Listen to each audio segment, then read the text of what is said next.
Всем привет! Мы продолжаем наши уроки башкирского языка. Сегодня мы поговорим о продуктах. Итак, самые употребляемые нами продукты. Во-первых, хют – молоко. Хют. Хют.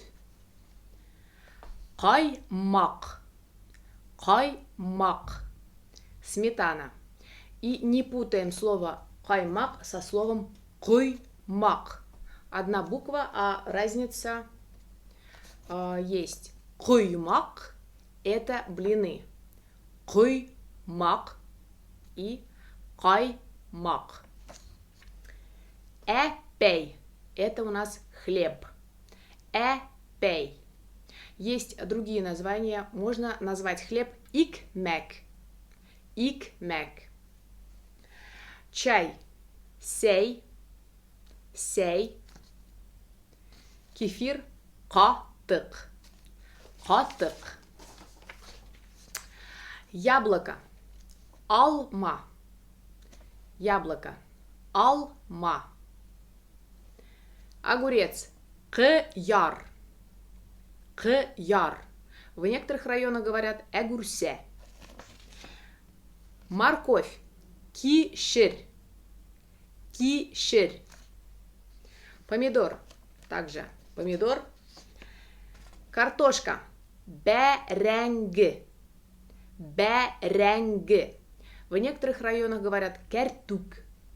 Возможно, есть еще какие-то диалекты. Мясо. Ит. Мясо. Ит. Лапша. Халма. Халма. Капуста. Кебисте. Кебисте. Несколько предложений. Ашайханма. Будешь кушать суп? Ашайханма.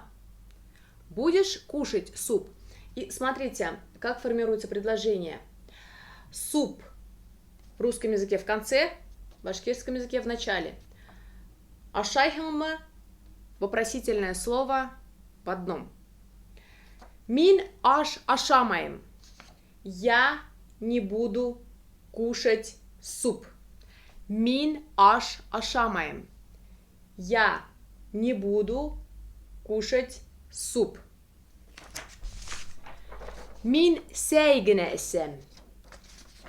Мин сейгне исем. Я буду пить только чай. Я буду пить только чай. Мин сейгне исем. Если вам интересны какие-то темы, можете написать в комментариях, и я их обязательно разберу. Спасибо.